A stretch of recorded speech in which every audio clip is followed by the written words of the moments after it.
The purpose of this public hearing is to receive public testimony regarding the Poland Springs / Primo Brands 2026 water extraction permit renewal application. The Select Board will consider all testimony received as part of its review of the application. Poland Spring, if they want to make a few words, say a few words. Yeah. Great, thank you. Thanks for the opportunity to speak tonight. We'll be brief. It's the public's night tonight.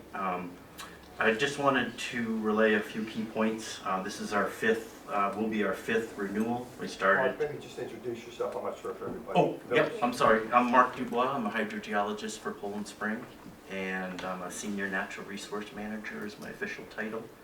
I have an undergraduate degree in geology and a master's degree in hydrogeology.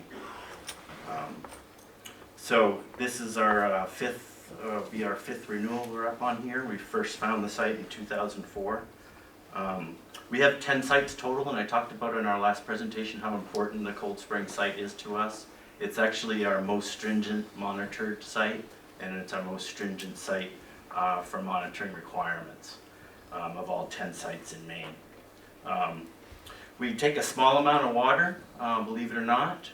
This is the Beaver Brook Basin, which is about 3,400 acres in size. It's this black line around the outside. Inside the Beaver Brook Basin is a sand and gravel aquifer, which is this darker color. It's supposed to be yellow on my screen, but it's maybe tan. All the water in the watershed flows down to Holt Pond and crosses through West Denmark here on Rocky Knoll Road.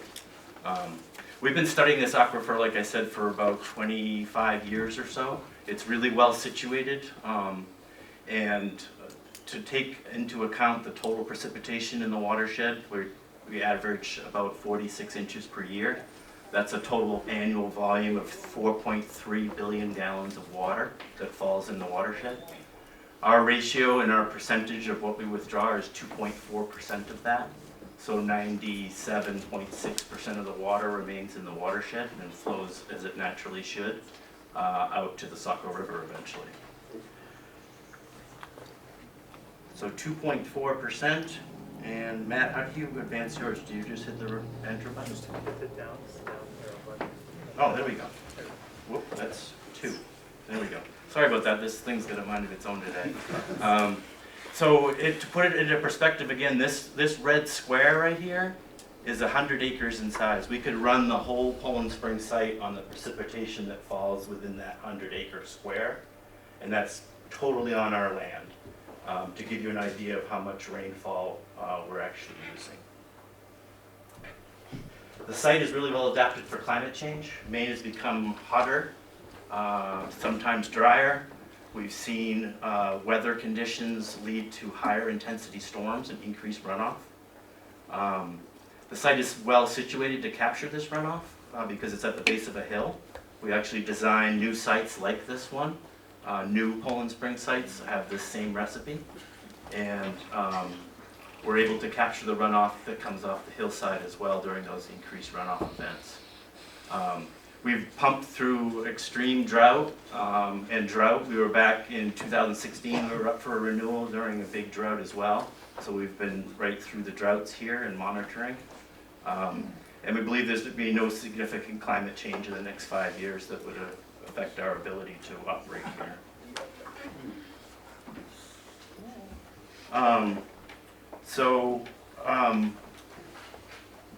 Andy, what time did we actually start? Yes, 6:21 left. 6 minutes left. 6 minutes left, great. So all in all, there's also a concept I've heard you recently that folks really believe that we can pump water in lower Long Pond as like some sort of direct relationship. We don't see that relationship after 22 years, and there's a few reasons why that cannot occur. One is the drawdown that we're showing on our site that Matt can show you as well does not include Long Pond. It's quite a distance away, and we've talked about the spring points being the main canary in the coal mine. If you're looking for a canary in the coal mine, it's the spring points. That's what we've said all along. That's what the action and alert levels are based on, is maintaining those spring points and those spring flow. If we don't have spring flow, we're out of business, folks. We can't call it spring water, and we're not here. So those springs are critical to our business. Rick, just as I'm closing, I think it's a great idea to do some more analysis on data. We believe the gold standard might be to do an actual groundwater model. I think the town deserves that now. It's quite a bit of an expense, but we can visualize the pond and the aquifer better and have better tools for the public in the future. So, Matt? Thanks, Mark. Thanks, Board. I'm Matt Reynolds. I'm with Droman Environmental. I'm a hydrogeologist helping Poland Spring, and I've got an undergraduate degree in geology and a graduate degree in engineering. I'm a professional engineer and a licensed geologist here in Maine. And I just want to touch on a few of the technical points that are included in the application, and we talked about it in the last presentation, so it's maybe somewhat familiar. Obviously a key focal point and concern at this point is Long Pond, because Long Pond is quite frankly very low, and we understand that. Long Pond is fed by groundwater on the north end, and the groundwater table slopes to the south, gets lower as it goes to the south, so that by the southern end, the mid part and the southern end, the groundwater is actually below Long Pond. And the pond drains out through the muck at the bottom slowly based on the permeability of the muck and feeds the groundwater. So today I went by before the meeting, I measured the groundwater at the southern end there. It was about 7 feet below the pond level. So, and this has been common. We've got data that goes back since 2004, 2005, and it consistently shows that the groundwater at the south end is below the pond. And so if the groundwater goes down at the south end as a result of pumping, which I agree with Mark is not influenced because the pumping from Cold Spring doesn't reach that far, but it doesn't really influence the rate at which Long Pond drains down into the underlying aquifer. So both the groundwaters are low. The groundwater is low, Long Pond is low, and that's really due to the drought conditions, which, as Mark stated, are severe and have been. Mark mentioned the springs. These are spring points, so they're shallow points that are pushed into the spring, and you can see water flowing out of those in 2004. And you can see that warm spring water relatively melting the snow. This picture here in the lower left is the springs from last year during the drought. And as you can see, it's a little harder to see, but you can see there's still water flowing from those springs, even during the low conditions, the low groundwater conditions there. This is the level in the spring over time, dating back to 2004, so 20 years. You can see that there's a wet period in here. The water level was a little high. It was drier periods. This is the drought. It's down low, but even down here, there's still spring water flowing, and that's going to be the first thing to dry up in the system is the springs. And as you can see there, they're still flowing. I'll also just make a comment. These two lines on here, this is the alert level, this is the action level. Not specifically with these, but the alert level and the action level are good management tools that we agree should be there. The alert and the action levels, however, don't signify any damage to the aquifer. And so if the water level drops to the alert level or the action level, it's because it's been dry, and when it starts to rain more, the levels come back up again. So there's no change in the aquifer condition. They don't signify that. They don't signify damage or harm. They're just a good management tool. I think this is, these are groundwater levels from 2 wells near the borehole, so closely influenced, starting in 2010, which was when pumping started. And the message here really is that these levels have been pretty steady over time. They've gone up and down a little bit. They were really wet in 2024. They were low in the drought, but overall, there's not been any dewatering by the pumping that's gone on here in either of those locations in close proximity. And then I also want to point out this green line at the top is the background well up near Long Pond. It's not influenced by pumping. It's well outside. You can see basically the same type of pattern. And you can see how low it was here actually it was early this year because of the drought. That's really the controlling point, if you will, or analogous to what's going on in Long Pond. And you can see that that's lower than it's been in a long time. So this is uninfluenced by pumping, but the groundwater that feeds Long Pond is really low. Understand that, for sure. So, just a quick summary, there's, on the proposal is that, you can read it, I won't take extra time. No increase in quantity or changes really, it's a renewal of continued operations. Thanks very much. Okay, thank you, Dan. We'll begin public comment. First one on the list, Bill Sanborn. I want to thank the board. I'm Bill Sanborn from Denmark. I live on Mountain Road, but my family's been here for a couple generations. So, just want to thank everyone in attendance, all the board members, and the folks from Poland Spring. I think that they've done an excellent job in presenting the case and trying to come to a good, realizable conclusion here. To give you a little bit of background, I've got a scientific background. I'm an engineering physics student from the University of Maine. And as that, I've always traveled the world doing scientific kind of sales and engineering. And I've been listening to the Poland Springs and our town's hydrogeologists, and they seem to have a very good, clear understanding of what the science is involved here, and I'm kind of fascinated by that.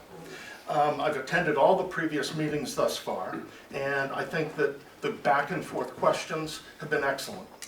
One of the points they seem to have been making is the monitoring program may need to be updated. And, you know, in looking at that, one of the things I've heard proposed is automated data collection. I worry kind of about that because they're based on cellular technology, and I don't know about anybody else, but my cell phone is horrible here in town. And there's something about a physical reading to me that gives me a better feeling that it's being accurately taken. It's not, doesn't have correlation error, doesn't have some sort of an offset because it's in there wrong or not functioning properly. So I like the idea of actually having hand measured results, and so that's just my 2 cents on that. This evening, the map that Poland Spring put up I thought was really helpful. The fact that they showed the entire aquifer and it showed how much area was required in order to recharge what it is they pump out. That was very interesting to me, and the fact that that area would be contained within what they own for property and pay taxes on, I think is a really important fact that I'm swayed by. And I understand that the action and alert levels, again, may want to be looked at, but they seem to have been working for over 20 years. We've never seen that Cold Spring wellhead ever run out of water. It's continuing to do what it should when it rains. I just see that as being a good solid footing for us to start from. So in all, I'm old school. I want manual well monitoring, and I think that they've done a pretty good job, and it's all up to the board. You guys have done a wonderful job to make sure that we continue to get them to toe the line on that, and I appreciate it. Thank you. Good evening, Laurie LaMountain, Rocky Knoll Road, and thank you to the town of Denmark and the select board for this. Following Poland Spring Bottling Company's initial permit approval for large-scale water extraction in 2005, intensive pumping tests and hydrogeologic assessments of Cold Spring aquifer were conducted in 2005 and 2008. There has not been an extensive assessment of the aquifer since then, despite the fact that Denmark's large-scale water extraction ordinance contains the following language in Chapter 5, Section 3, Periodic Assessment of the Aquifer. Quote, after each successive 10 years of extracting water, each large-scale water extraction permittee shall undertake a supplemental assessment of the aquifer. It goes on to say, the objective of the supplemental assessment is to assess changes in the aquifer's ability to produce the maximum permitted yield and without any undue adverse effects on the surface water, springs, and private water supplies within or affected by the zone of contribution of the production wells or boreholes.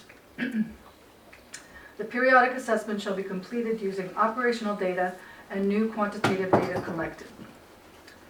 The section concludes with a condition that the permittee shall prepare a written report that documents the means, methods, and results of the periodic assessment report, which shall be prepared on behalf of the permittee by a state of Maine licensed geologist and, quote, include specific language regarding the effectiveness of the current set of action and alert levels and/or the need to modify any action and alert levels, along with a technical justification for doing so. The periodic assessment reports shall be reviewed and approved by the select board, end quote. It follows that the applicant should be required to comply with a periodic assessment as a condition of the renewal of their application. Not only is it way overdue, climate conditions in 2005 and 8 were very different from what we have been experiencing since 2016. While we continue to label these conditions as drought, recurrent and persistent weather patterns point to climate change and a new normal. I believe the best assessment would be to a complete cessation of pumping for a recovery period long enough to provide an accurate assessment of the aquifer throughout the zone of contribution. Another possibility is a subsequent assessment and stress test modeled on the initial assessment to evaluate how the aquifer responds. We can't rely on the supposition that, quote, operation data and recovery monitoring during non-pumping periods during routine maintenance may be sufficient to meet this requirement. Business as usual with added data points, but the usual lag in reporting just doesn't cut it. Furthermore, having served on the Water Extraction Review Committee for more than 2 years, I feel the stronger language we incorporated regarding modifications to action and alert levels in Chapter 5, Section 2 has to be taken into account regarding the applicant's request to make downward revisions to action and alert levels in observation wells MW3 and MW11. Not only does the ordinance require a periodic assessment report along with technical justification for doing so, the revised ordinance states that, quote, the select board reserves the right, as such monitoring data becomes available for evaluation and correlation, to impose, amend, or revise action and alert levels only to further restrict after notice to an applicant or permit holder as an addendum to any permit. In conclusion, based on language in the ordinance regarding periodic assessment of the aquifer and action and alert level modifications, we expect them to comply with the clear requirements for assessment. Furthermore, the applicant's request to revise action and alert levels for MW3 and MW11 downward should be denied, and they should instead be returned to the original pre-2012 levels, or even adjusted upward to take into account the changing climate. And respectfully submitted. And I will give that to you. Yeah, if you could provide us a copy of that, Lori, that'd be great. Yeah, I also have some for Adeline Casali, if I may. So I swiped this off the wall outside. That's Long Pond. I don't know when it was taken, but that's a nice healthy look of it. And this is what that south end looks like now. So that's the staff gauge out here. This is the shoreline. So there's a few of those. I'll pass them around. Welcome to put them through the audience. Thank you very much.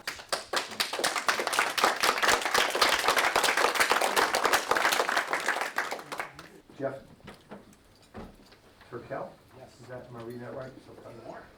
Close enough.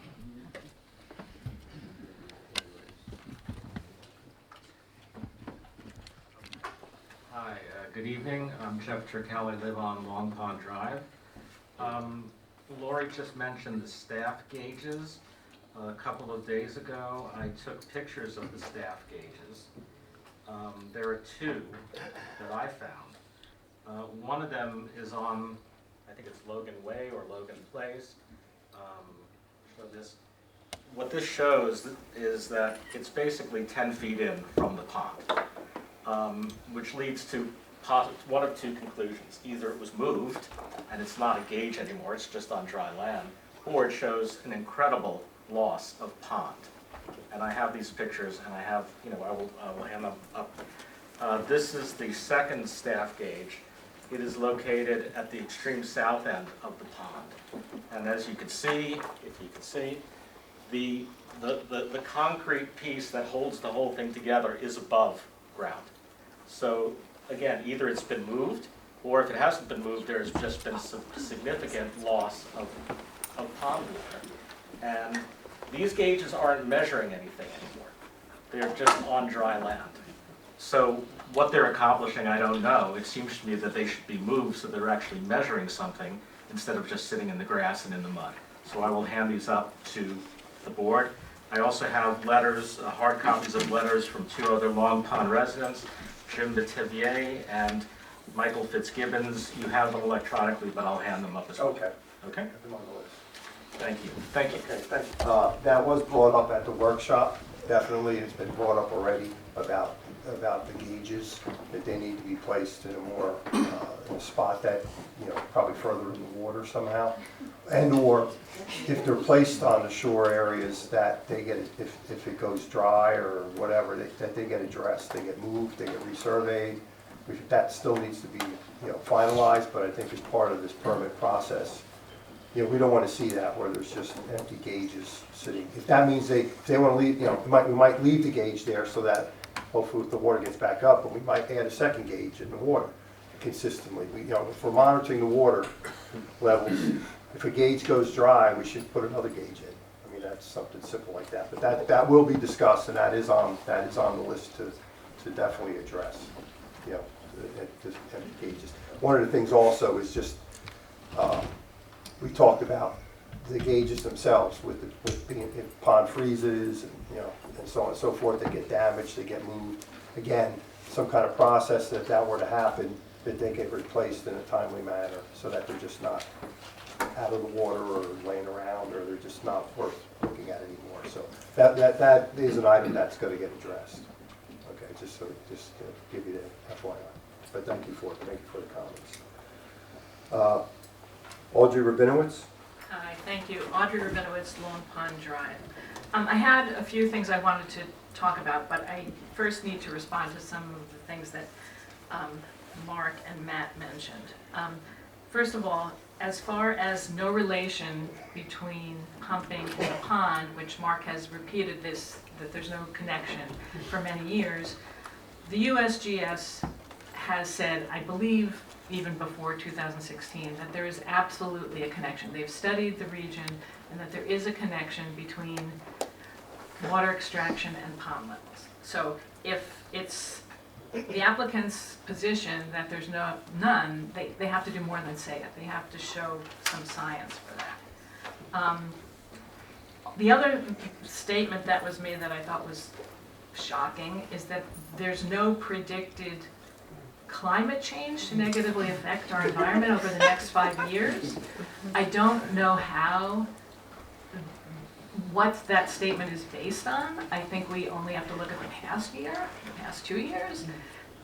That's nonsensical. And the ordinance very specifically talks about taking into account global warming and climate change in the permitting process. So again, that's just a statement from I don't know where that needs science. One other thing that was brought up that Bill Sanborn said about physical monitoring versus electronic. To me, physical monitoring, first of all, who's doing the monitoring? And right now I think it's primarily the applicant. Versus electronic, which is also can be real time. So we don't have to wait for the information to come back to Poland Springs, get submitted to the town, and get posted on the website. So I understand that there might be some cell tower issues, but right now we have a lot of human issues, or people who can't get there, or it takes a long time to get posted, or whatever. So that's my feeling about that. I know I have limited time, but a couple of other things. I talked a little bit about, climate change, drought. we talk in the new ordinance a lot about drought. It's mentioned numerous times, and it's not mentioned in the new permit. I suggest that we should, in the permit, implement reduction of pumping when there's 3 consecutive months or more of drought. So that we can see, and then we'll have some actual visual proof as to whether or not it's helping. I also suggest that during low rain months, that we just put a cap on the amount. The annual number can stay the same, but on the low rain months, we cap the amount of pumping. I want to also talk a little bit about the new permit and the provision that was heavily discussed, negotiated, that relates to the transfer of ownership. This goes back to, I would say, 2003, when we were discussing issues about the transfer of ownership. The Poland Springs representatives were heavily involved in suggesting language, complaining about some of the language we wanted in there, including they wanted to exclude possible mergers and stock transactions from being considered as a change of ownership. Towards the end of our process, but unbeknownst to us, they were already in talks for a merger. So while they were having merger conversations, they were also negotiating with us to make the ordinance less onerous on them. I suggest that the new ordinance applies to them and that it mandates that we consider them as a new applicant, not a renewal applicant, and that brings with it a lot more a review process, a much more stringent review process, and I think they should be subject to that. I don't know how much time I have left, but I'll just hit on a couple of other things. I'm done? No, 5 minutes. 5 minutes. Okay, thank you. I know that it's been said, well, you know, nobody's complaining about the residential wells being dry. I also know that as far back, I believe at 2016 meeting, when a show of hands was asked for, a lot of people raised their hands about well issues. I know that more recently there have been at least 2 or 3 people who have raised the issue, some of whom have come into town to file whatever paperwork. But I also think it's important that there is a lot of anecdotal conversation about this. There's no requirement that people come in and file a complaint about a well going dry. That doesn't mean that we can't also take into account that this is happening and that it's real and people aren't coming up to use their camps because they have no water. So we brought this up before, I think it's worth bringing up again. Going back to the staff gauges, not only is the current situation with them ridiculous because they're not measuring anything, but the ordinance very specifically states that they are to be used as part of the analysis for action and alert levels. We're supposed to be looking at them for a reason. I also know that we're supposed to be looking at things like the temperature of the pond, and I don't know how often we take care of that, and the aquatic life of the pond. There's a lot of, there's no more frogs. I mean, there's almost no frogs in the pond anymore. Why is that? And then my last thing that I would ask Rick, 2 questions. Do you think that the extraction has adversely affected the pond? And do you think that global warming has adversely affected the pond?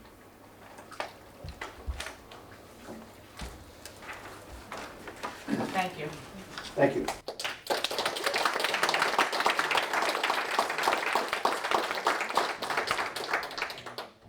Do you want to answer now, Rick, or do you reserve later? 'Cause, yeah. That's up to you to think about. If you need some time to think about, look at that or whatever, I'll give you that opportunity, but it will get answered. I'm not pushing it off. I'll be up to you. I'm happy to answer here. I think this is a complex issue, and it's something that I have been pushing for from the time I initially got involved in Denmark. It's something that I'm concerned about and want more data around.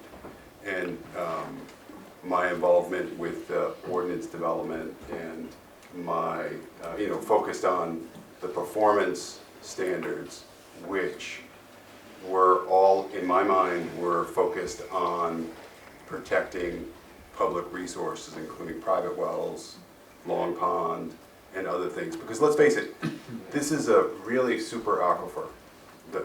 I think Poland Springs nailed it when they talked about the fact that this aquifer will not be harmed by pumping. And I agree with that assertion 100%.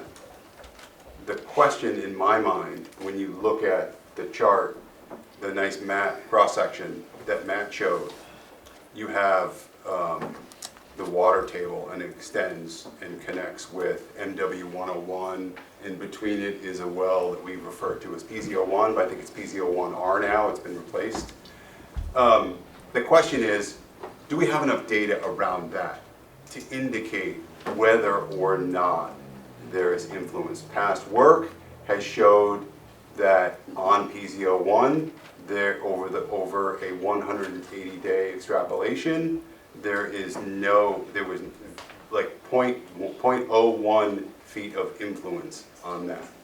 So do we have data around that? No, the answer is we don't have specific actionable data to indicate that there's a connection between the two. This is my mission, is to try to get unequivocal information around that so we can put this to bed, because I see a lot of concerned citizens that come up during dry periods and other periods that have issues with their well. And when you have problems with your well and you look around and you see Poland Springs not far from you pumping all the water they need for their operations, you start to think that maybe there is some kind of connection, and I think it's a natural human thing to do. I have to operate in the world of data, and right now I don't see that connection.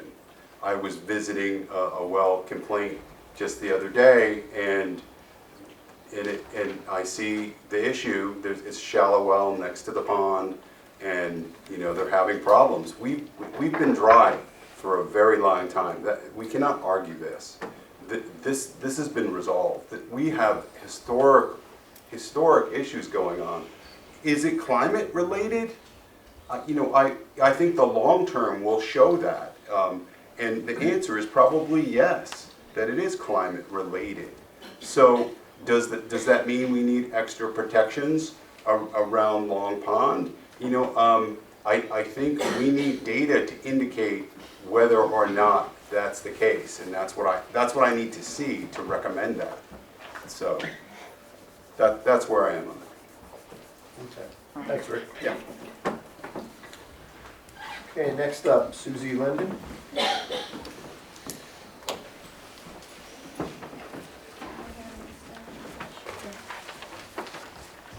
Hello. My name is Susie Linden. I live at the top of the edge of the cup from which our water miners drink. I am up here again after 10 years to say that large-scale water extractors are affecting surface waters in our aquifer protection district. I really don't think we should be protecting the water just for Poland Springs business enterprises, but for our community and for future citizens of Denmark, born and yet unborn. Our ordinance specifically says Poland Springs are not to affect surface water levels in Section 5. Long Pond has observable degradation. The evidence is clear that the pond is not as big or as full as it was when they started pumping.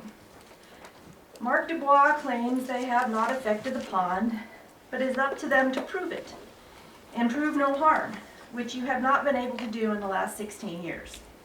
They have denied responsibility, but have not proven they are not responsible. In fact, in the last permit cycle, which I stood up here 10 years ago, after over 300-person petition to assess the aquifer was thrown out, they were claiming Long Pond wasn't even spring fed. Citizens had to show the state documentation from the 1950s to prove it. I feel they are violating the ordinance by their cavalier attitude and lack of science behind their action and alert levels, including the ones they are trying to lower in this permit. Our own hydrogeologist, who has all their data, cannot conclude how long it would take Long Pond to recover if they stopped pumping, because he says he does not yet know the relationship between the pond and the boreholes and cannot conclude they are not affected by pumping. And this is with all their data. Speaking of data, I am astounded by the 2012 changes to the action and alert levels. I finally was able to see the letters between their scientist and ours, which had been missing from the website, where they cavalierly again agree to redefine Exhibit A, redlining the teeth of the permit, wiping out easily understandable information, throwing out the original modeling of worst-case scenarios by Woodward and Curran, their own scientists, based on the drawdown test they had to do to be able to get the first permit. After only 3 years, the first permit length, they thought their corporate selves, how do we lower action and alert levels? I know, add another data set from Oxford, Maine. They decided to get rid of the solid fact of observed water levels and went with the nebulous word estimated water levels and got rid of maximum observed water levels altogether. And then wrote to Keith Taylor, our former hydrogeologist, saying, "We would appreciate you providing written concurrence with our proposed modifications," which they needed for the selectmen to get on board, and probably for the state as well. I don't think they bothered to send the selectmen the red line version, which I passed out, noting they included a clean one for them. I feel they are untrustworthy and in violation of their responsibility to care for our aquifer. They used a well up in Oxford to lower our action and alert levels by a foot.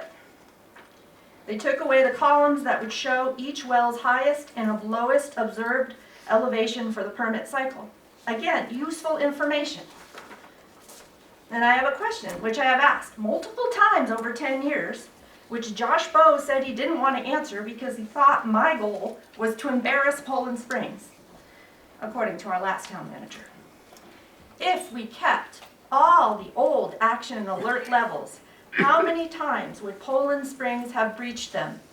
And subsequently, how much less water would Poland Springs have been able to take? I don't know.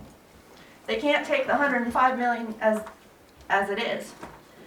Also, this is an aside, this is my own little deviation because I go down these rabbit holes.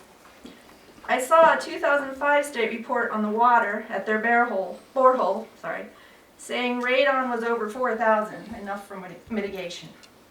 Why are they leaving that radon off their water analysis?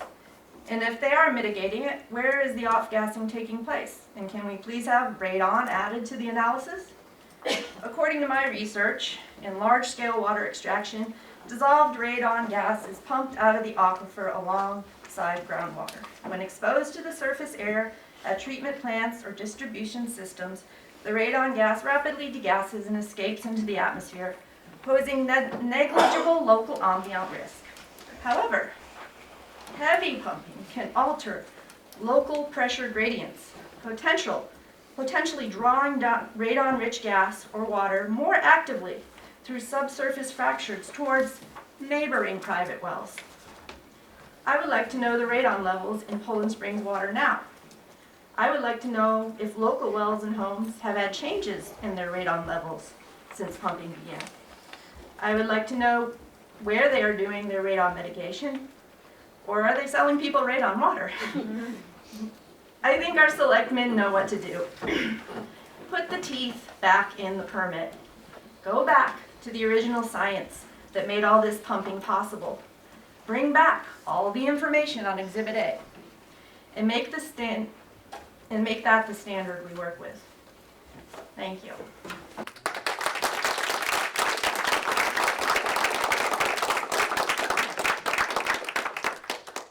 Sue Cullen. I'm Sue Cullen. I live on Long Pond, Spike Ridge Drive. And before I start with that comment about the radon, this past year, our radon levels were through the roof.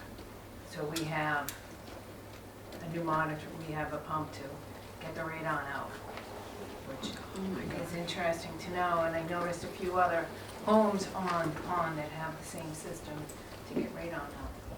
So, there's something. Let's see. So we have been, 16 years ago, my family and I were drawn here to Long Pond by its beauty and abundant water life, the quiet natural environment. Over the years, however, we have witnessed a troubling decline. Frogs, shoreline cranberries, and painted turtles that were once common have nearly vanished. Most concerning, Long Pond has remained unusually low throughout the spring and summer of 2026 and has failed to meaningfully recharge since the fall of 2025. I believe these conditions warrant a careful review of all factors affecting Long Pond and the groundwater system connecting to it.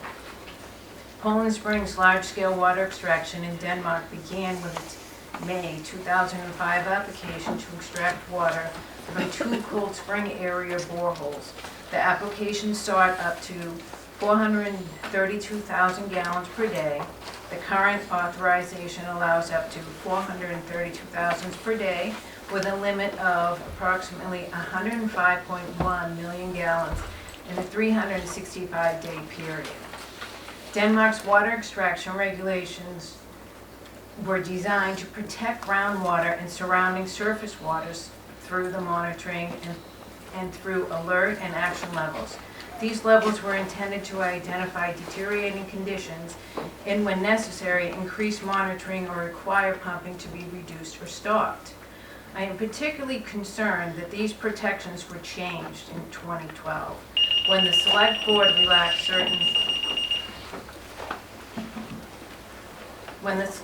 relaxed certain alert and action levels after the Poland Springs requested the changes. Those thresholds were established under scientific and hydrologic conditions that are now more than 20 years old. The climate, precipitation patterns, recharge conditions, and Long Pond itself have changed. Long Pond is described by the U.S. Geological Survey as a spring-fed pond, indicating its connection to groundwater. This makes the pond's continuing decline especially important to investigate in the context of large-scale groundwater extraction. I'm not suggesting that Poland Springs extraction is solely responsible for the decline in Long Pond. Weather, drought, evaporation, precipitation, and other factors clearly deserve consideration. But when a groundwater-connected pond remains at unusually low levels for an extended period, the town should determine whether current extraction levels and protective thresholds remain appropriate. I respectfully ask the Select Board to review the original 2005 permit and subsequent amendments and renewals, determine exactly how the alert and action levels were changed in 2012, and the scientific basis for those changes. Commission an independent review of the relationship between Long Pond, the Cold Spring Aquifer, and the extraction wells. Compare current groundwater and Long Pond conditions with those used when the original permit and thresholds were established. Evaluate whether current pumping limits and protective thresholds remain adequate under today's conditions. Long Pond is more than a beautiful place to live. Sincerely, Susan Cullen.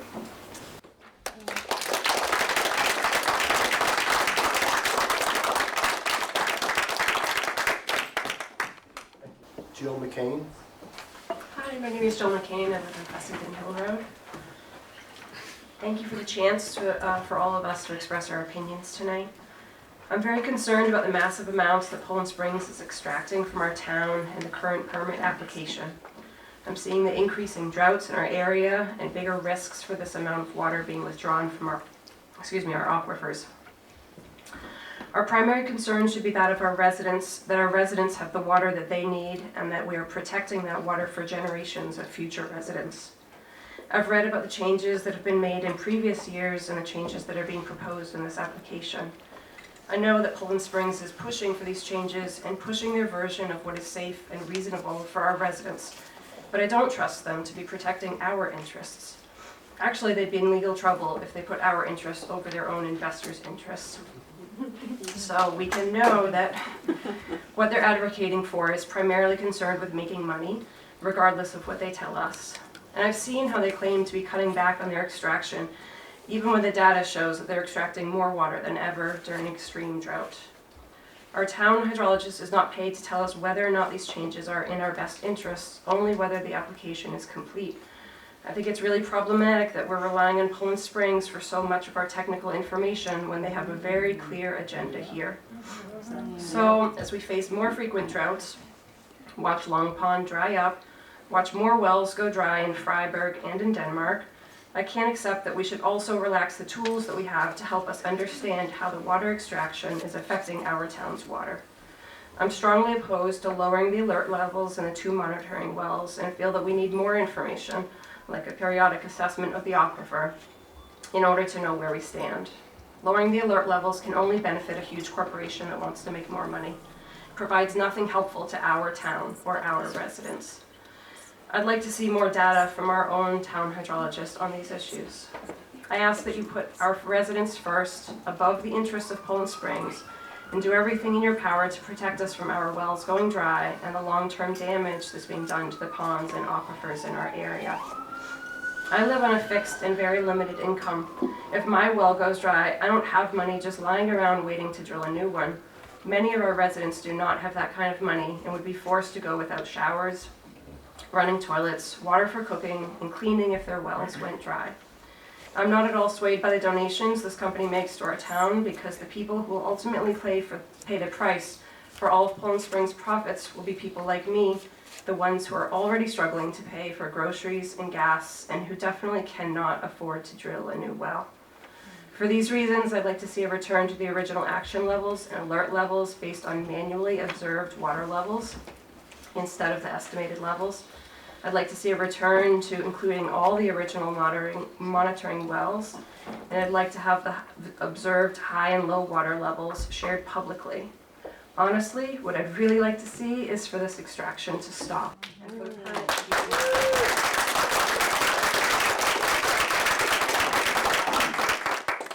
So, as you're making your decisions on these issues, I ask that you put us first, the residents who elect you, and not Poland Springs. Denmark water is for our community, not for their profits.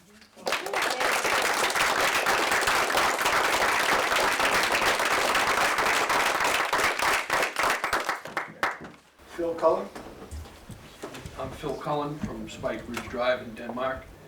I live on Long Pond as well.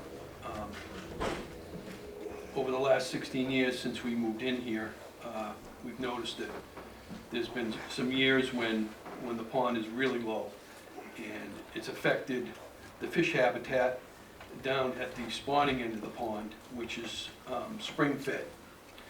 It's unnavigable. The area is fed by springs, but there's still not enough water to even drag a kayak down through it. As you consider renewal of Poland Springs water extraction permit, I ask that the board carefully evaluate the cumulative impacts of continued groundwater pumping on Long Pond. In my research, I found some information from a class action lawsuit against Poland Springs as to whether they are 100% real spring water. References by Woodard and Curran hydrologic studies indicating that Long Pond is hydraulically connected to the groundwater aquifer supplying the extraction wells. Those studies also indicate that pumping can lower groundwater levels from the south shore of Long Pond toward Beaver Brook, drawing water from the aquifer during periods of limited natural recharge, like we just experienced. While this information does not, by itself, establish that pumping is the sole cause of today's low water levels, it does establish a potential connection that deserves further investigation. Can the town's hydrologist further investigate this whether the groundwater extraction is affecting Long Pond, particularly during prolonged periods of drought and limited recharge. And the other two questions were answered. One question I had was why Poland Springs reported to the news that they reduced their extraction in Freiburg in the surrounding areas during the extreme drought. Yet the reported extraction increased from approximately 65 million gallons in 2023 to 75 million gallons in 2024 and approximately 82 million gallons in 2025 during the drought. And that's it, the other two questions were answered. Thank you.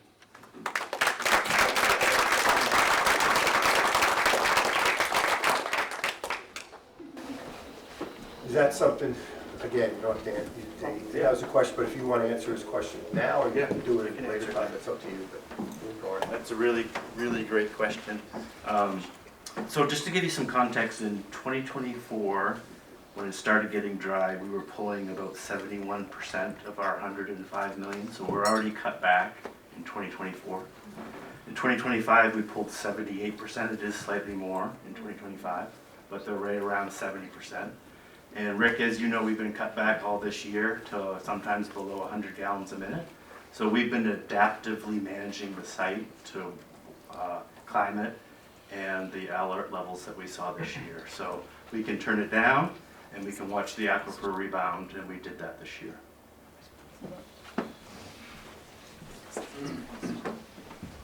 Okay, thank you. Nick Kane? Hello and good evening to the Denmark Select Board and members of our community. My name is Nicholas Kane. I'm a year-round tax-paying resident of Denmark and I live at 145 Bushrow Road. I'm against renewing Poland Springs' permit to continue extracting water from our aquifer here in Denmark and ask you to deny their permit. I do not think that a multinational corporation has any place taking the most precious resource from our community to sell for profit. Water everywhere is becoming more and more scarce because of global warming, accelerated by these very corporations. We know our aquifer never fully replenished from the drought last year since we did not receive the rainfall we needed. It continued throughout the winter and up until the current moment. We are now in a compounded drought. If the current weather trends continue into the future, we know the aquifer won't be able to replenish itself as it once did, as we see happening now. I think it is downright irresponsible to allow them to continue when people in our community are suffering due to the consequences of their resource extraction. The owner of Poland Spring, Primo Brands, made $6.66 billion last year. What our town got in return for the 100 million gallons of extracted water is only $37,000 in property taxes and $260,000 since 2020 that they donated, which is a mere $43,000 a year. This means that what we settle for is a pitiful 0.00012% of their yearly profit. We are truly getting a raw deal with no benefit to our community. So why are we letting this continue? In addition to denying their application, I would also like to see an ordinance replaced with a ban on water extraction in our community.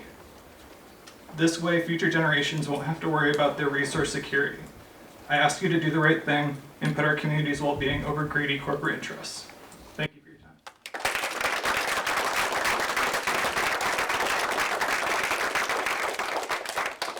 Rachel Longo?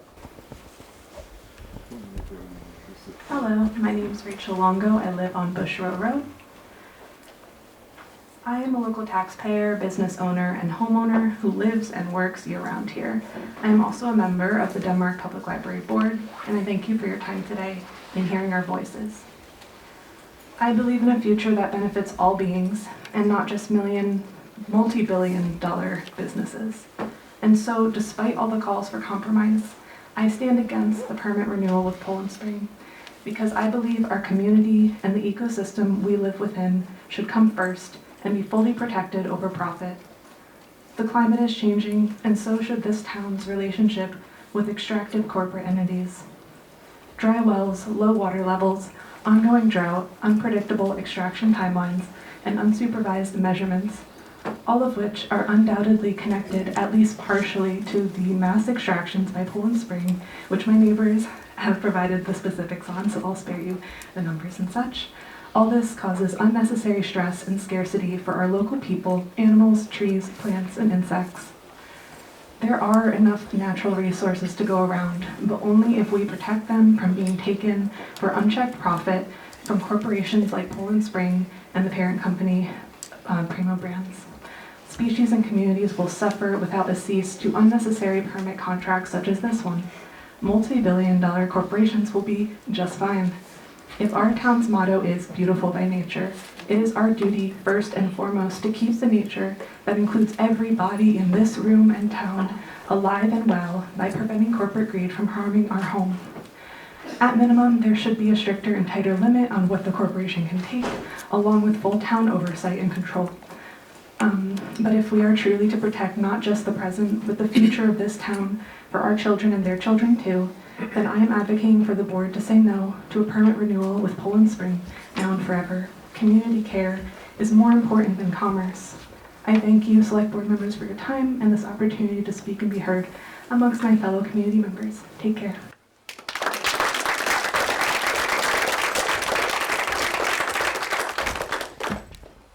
Okay, so unfortunately, I got an emergency call, so we're good. Is that Back. Kenny? Yeah. He gave me this on the way out. Okay. You want to read that? Not particularly, I haven't reviewed it, so I have no idea what it says. You want to read that since he was here? I mean, we should give him the benefit of the doubt since he is the first responder. That had to be. Yeah, that's true. So he took the time to come here. That's true. So I say we go ahead and read that out. It says, I have lived in Denmark for 69 years and have worn many hats for this town over 30 years as fire chief and was appointed the town's first public works director for 30 plus years. As a young child, my grandfather would take me fishing at Long Pond, and over the years of going there, the pond has been at many levels.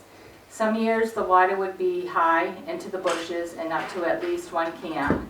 And sometimes the water was so low there would be a big beach all the way around the pond. This was before Poland Spring had ever heard of Cold Springs. When Poland Springs bought the Cold Spring property and wanted to extract the water from it, I was the Public Works Director. They built a pipeline all the way to Route 302 so they wouldn't cause damage to our roads. They even went as far as boring under the roads and land-sensitive areas at their own major expense. Building this pipeline was not cheap. When I was fire chief and needed new equipment and supplies to try to keep the burden of the taxpayers, I would ask Poland Springs for help. They have never said no and have helped the department purchase many items. 2 trucks, 2 different UTVs, a trailer to haul them, and many sets of turnout gears, air packs, radios, and over the years have kept our first responders hydrated with pallets of drinking water. They even have a policy that if a fire department has a fire, we can stop their tankers and use the water from them. And that was from Ken Richardson.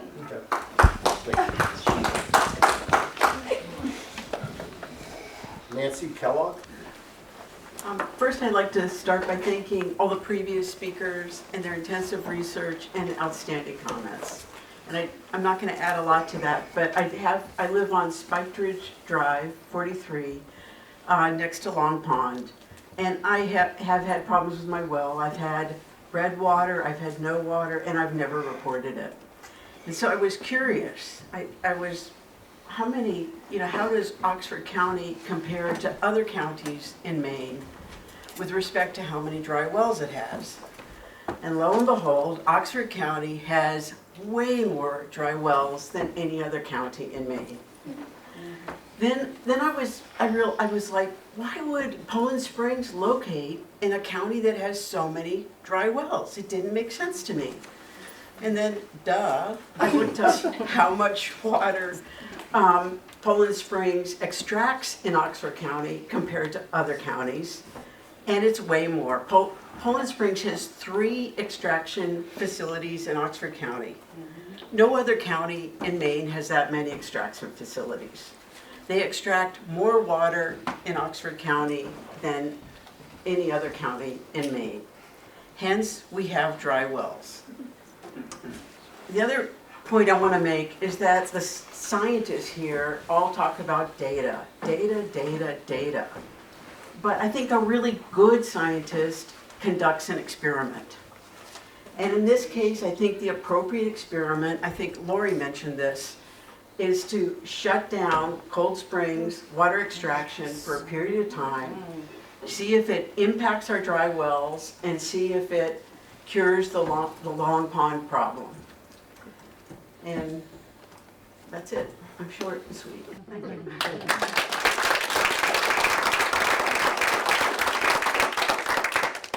Let me just take a second to mention again, since it's mentioned twice. You know, the town does have the process. If you have a well, shallow, deep, drilled, not drilled, hand dug, if it does go dry, that we do have a process to report it.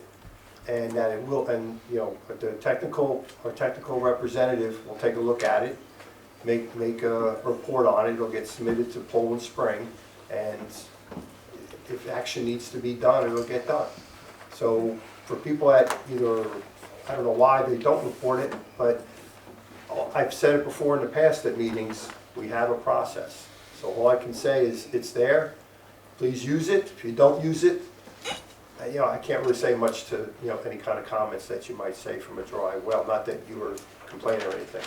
But, you know, I just encourage people to come to the town, you know, if they have a well. And if it's determined it's not affected, you know, from the extractions and stuff, you know, there'll be a report on it and it'll explain why, et cetera, et cetera. So I just wanted to make, you know, emphasize that again, that, you know, if things happen like that, the town's not turning the other way. We do have a process, you know, to make sure that you know, that well didn't go dry because of, you know, extraction. Okay. Matthew Hoagland.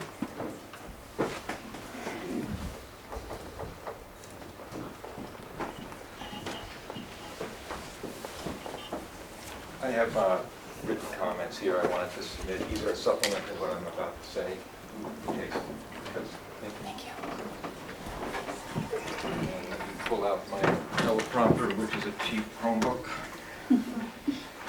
Okay. Hello, my name is Matthew Hoagland. And my wife and I have a camp on Long Pond.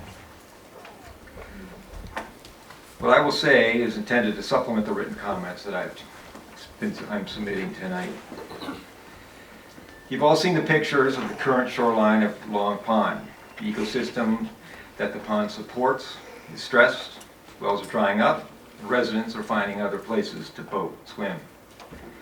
So the stakes are high for this Poland Spring permit. I really question whether Poland Spring, or anyone for that matter, can characterize the subsurface geology to such a fine level as to be able to say with absolute certainty that Poland Spring extraction wells are not contributing to the lowering of water levels in Long Pond.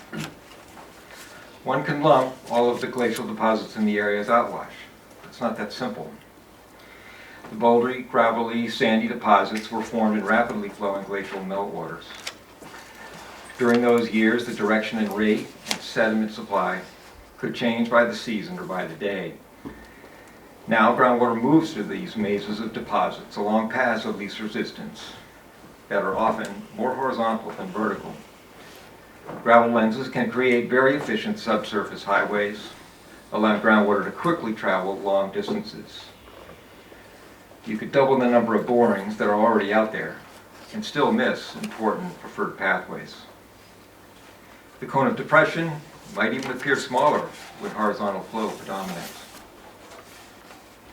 If anyone really and truly understands the very complex and micro-level interactions and truly believes that 100% total and complete hydrologic barrier exists between Long Pond and the extraction wells, then please share it. I'm all ears.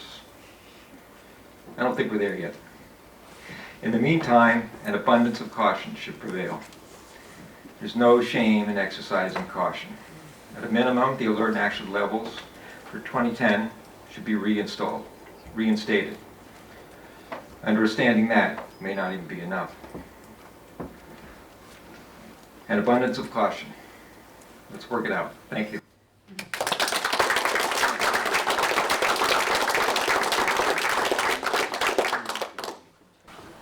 Richard Snow.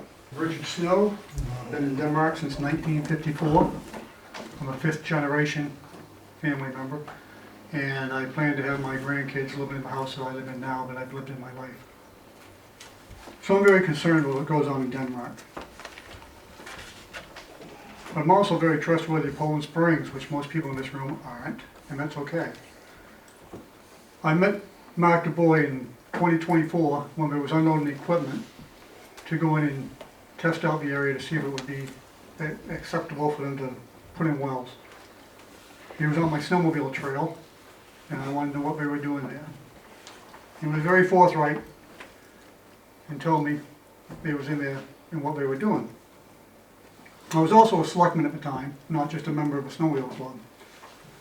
Shortly after that meeting, they came down and met with the selectmen, and we were given the opportunity to work with them, and they didn't put the permit in for over a year. They gave us the opportunity to develop the extraction regulations, ordinance. With my limited experience working with them, I trust them, I trust their science. A lot of people are concerned about the way Long Pond is well. I've fished it my whole life. I've hunted that property my whole life, fed my family.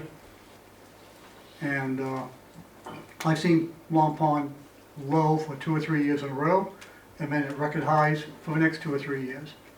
Way before Poland Springs ever drilled a well, or even thought about Cold Springs.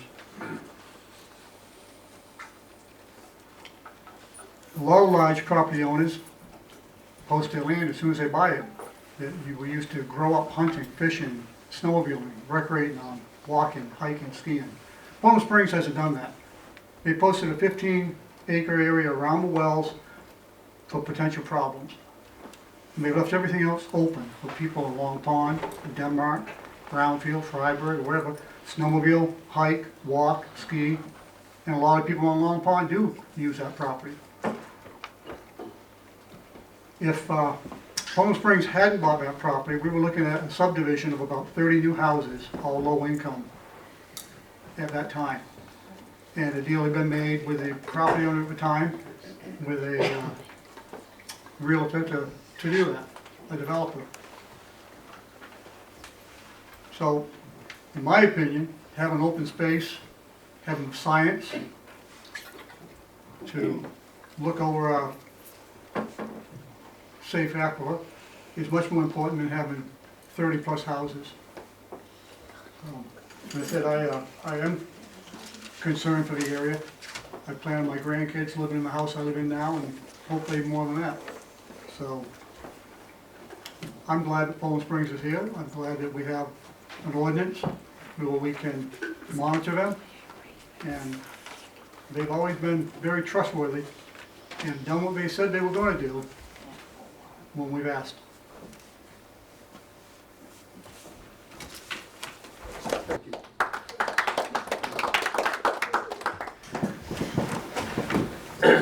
Parker Fairfield, Denmark Road. I want to thank the board. I want to thank Poland Springs for being here. I want to thank all the people coming before me, especially with all this debts.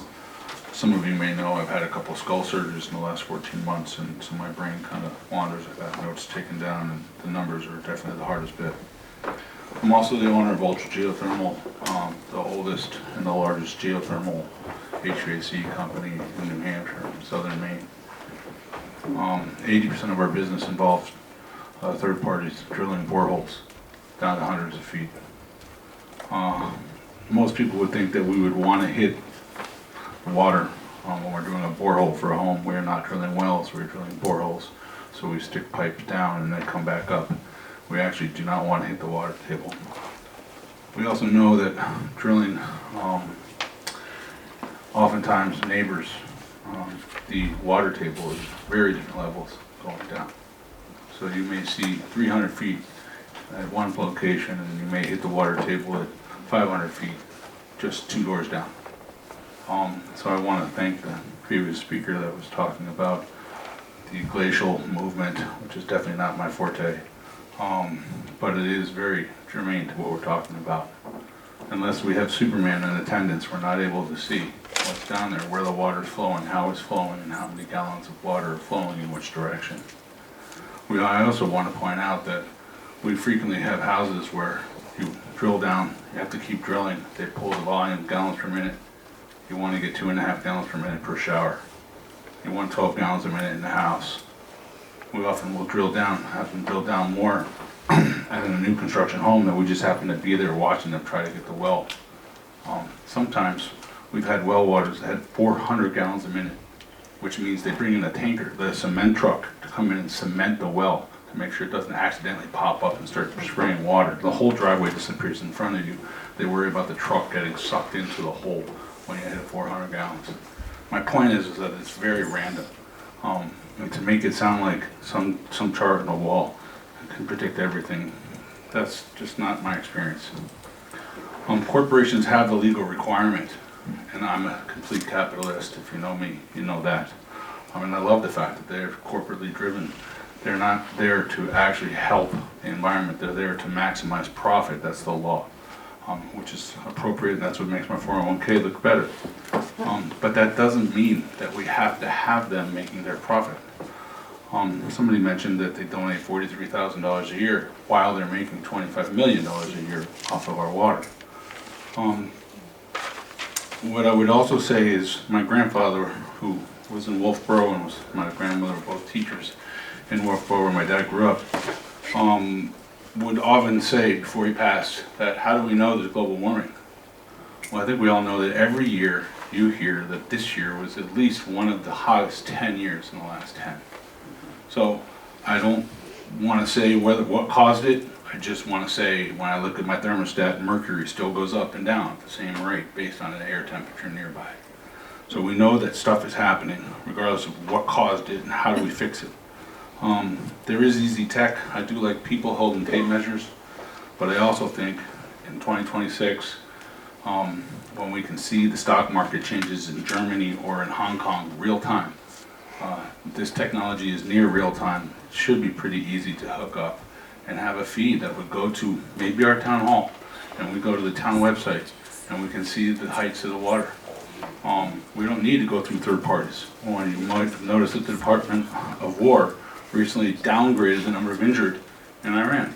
And for our vets that were injured, it's interesting that they were injured one day and the next day they weren't. So for those of us that worry about technology and are very much involved, I would suggest that we have a third party like the town that we do trust, that we love to live in, have that site first go there electronically, and then from there they pull it over and they do their analysis. My only question is for Poland Springs, and when I read through the documentation, it says that every 10 years, actually let me quote, each successive 10 years of extracting water, there needs to be an assessment done, and yes, people have mentioned it. But the question put to Poland Springs would be, it seems to assert in online documentation that Poland Springs' standpoint is that that Poland Springs does not need to do another assessment until 2036. And so I'd like to know today, when does Poland Springs, the representatives, think that that assessment is needed to be done, as opposed to when are they willing to do it? Because to me, that shows intent. That's my question. Thank you very much for your time.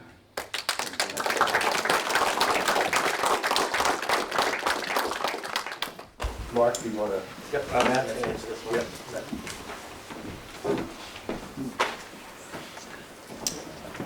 Yeah, just specifically to ask your question about the assessment. We're proposing to do that assessment, including the groundwater model that Mark mentioned, in 2020, this coming year, so that data will be available in that assessment. 2027? 2027, right, yep.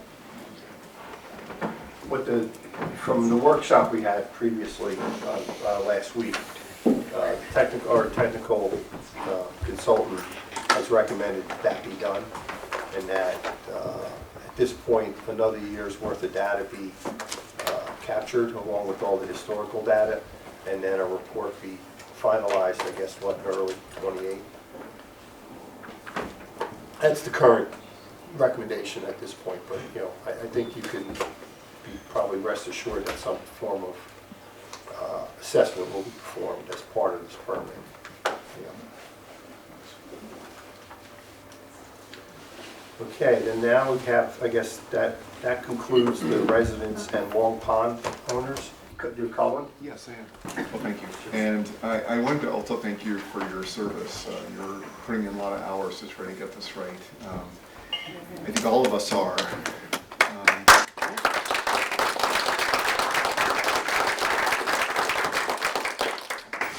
My name is Cullen Ryan. I have property on Long Pond, and I, like Mr. Snow, tend to leave things for my kids, and so it's been my life's work to build a camp on Long Pond that I intend to move into and have my offspring be able to live in for years to come. And I built it by hand with materials from Uncle Henry, so it was put together. And I love it there, and I came there because the pond is right there, and it looked like this in this picture, which, by the way, appears to have been taken in the fall because the leaves are turning. And that pond is full. And that's how the pond typically is. And I'm sorry I don't go back to 1954, but I do go back 27 years, and I've never seen anything like this. And to you, Rick, you had said that it's a natural thing to draw inferences from apparent correlations. And to me, it's a natural thing to stop pumping during a drought.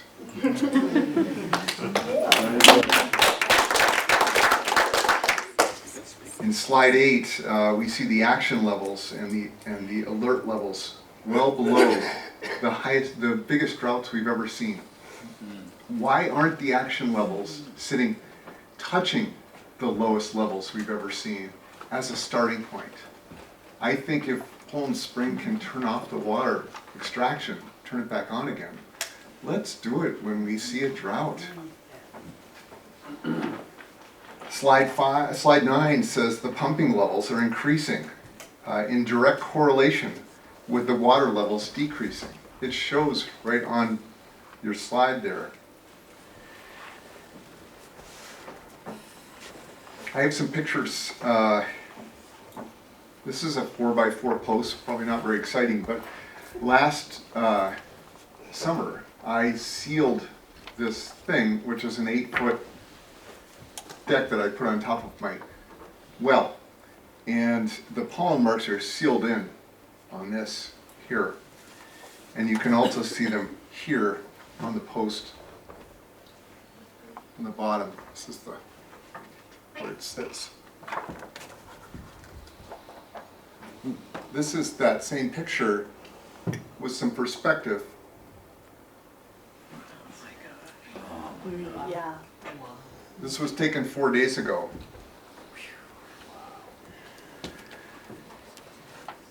Here's another.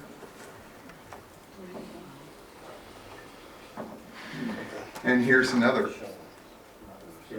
And what you probably can't see in here is that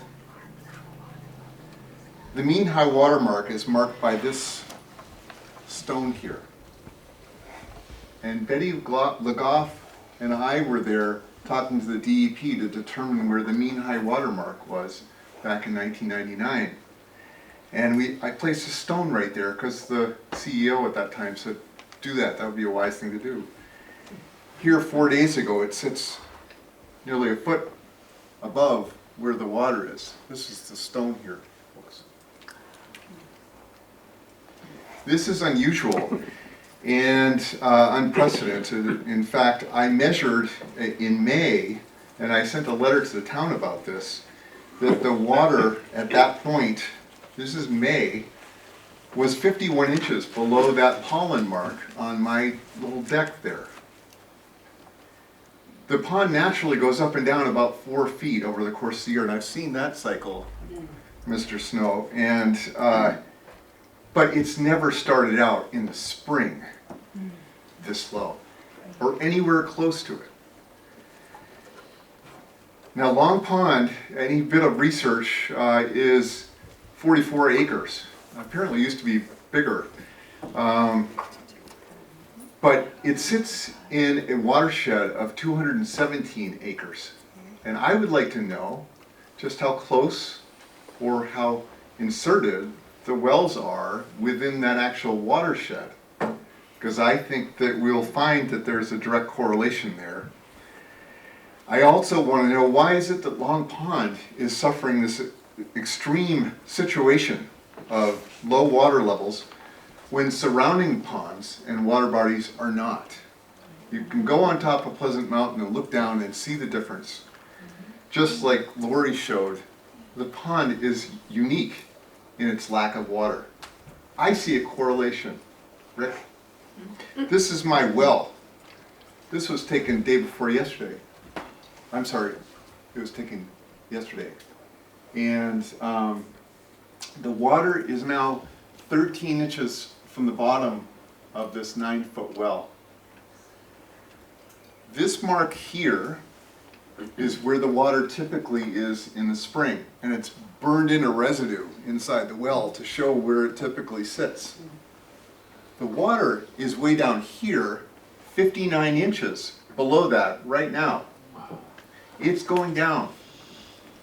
I'm going to run out of water, and I'm very pleased that the town is taking measures to make sure that people are supported in curing issues to their well.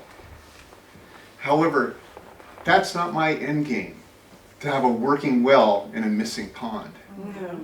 I would like to see my well be a marker, and Long Pond be a marker for what is going wrong when we as stewards are failing the pond and everything in it.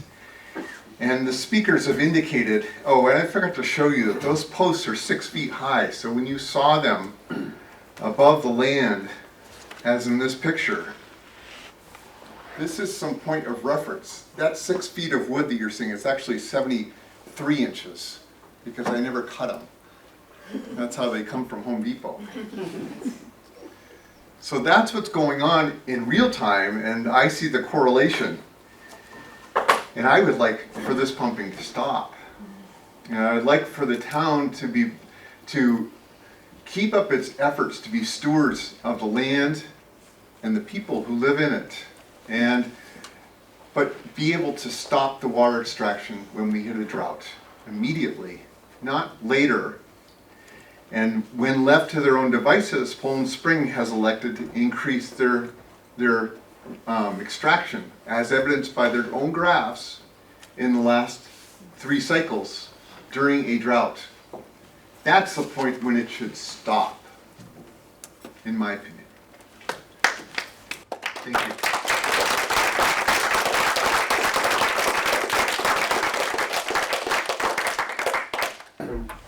Pietro?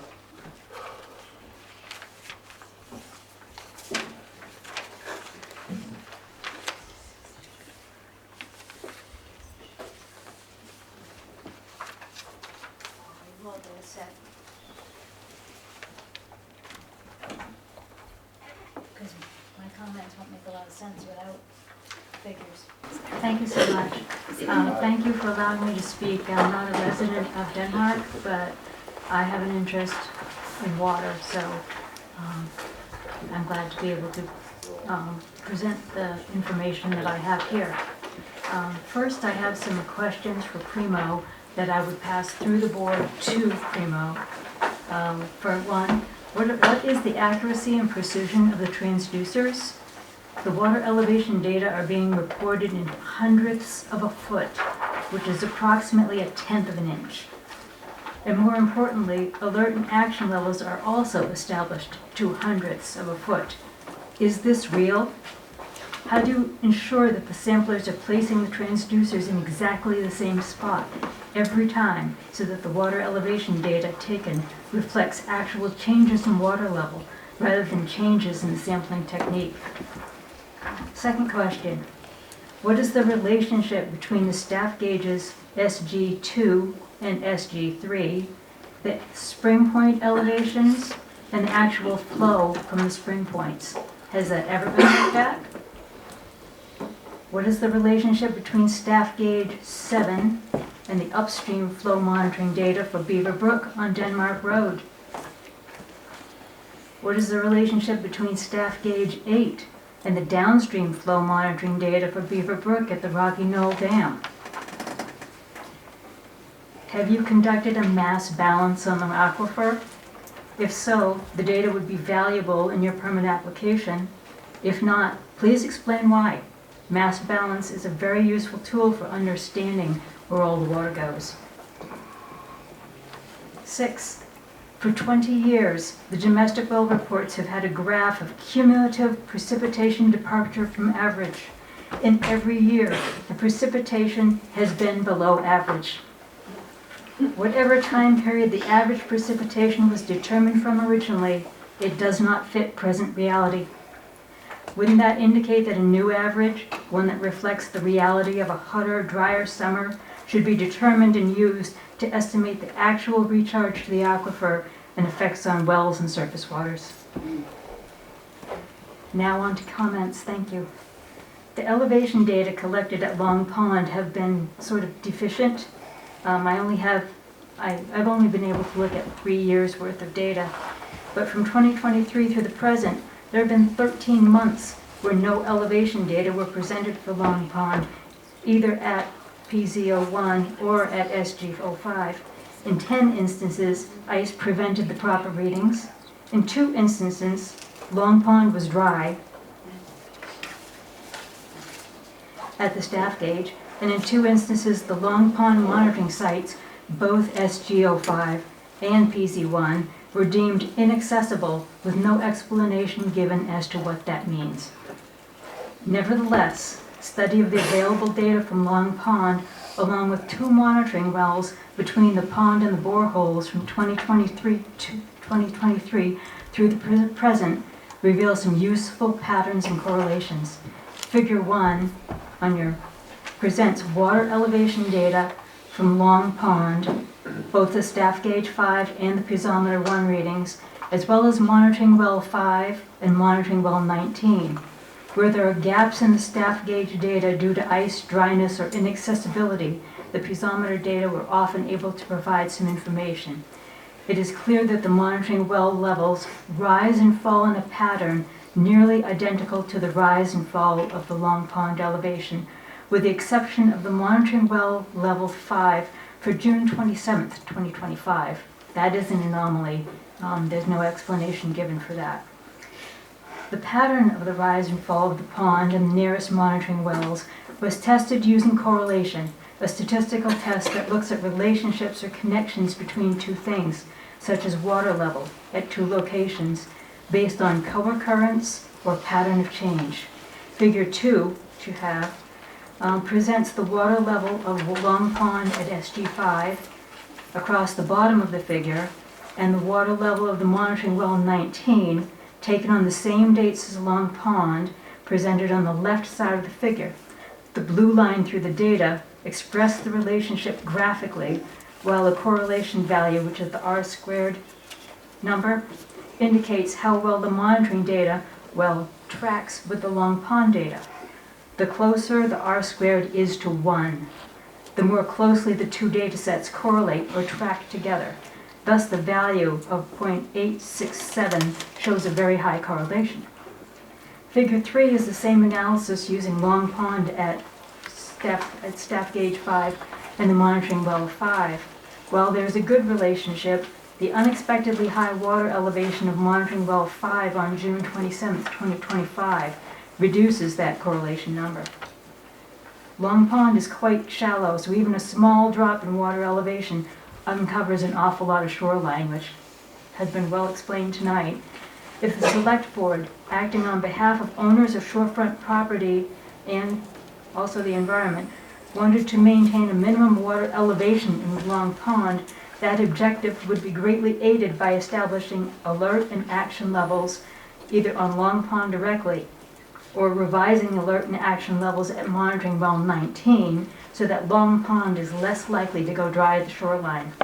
The town's hydrogeologist may be able to propose appropriate values for this objective.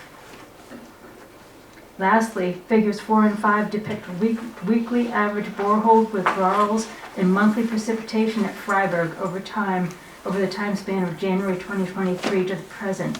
The rain gauge data taken in Denmark are not as consistently available. 7 months had no data, and a number of months did not have the full month of data, and there were 4 months where we had a battery failure. It appears that the greatest borehole withdrawals occur during the drier months, rather than matching withdrawals to precipitation. In conclusion, there's a relationship between the water levels in the monitoring wells closest to Long Pond and the water level in Long Pond that could be used by the Select Board to help protect the shoreline of Long Pond for both the residents and the aquatic life within the pond. I urge you to do so.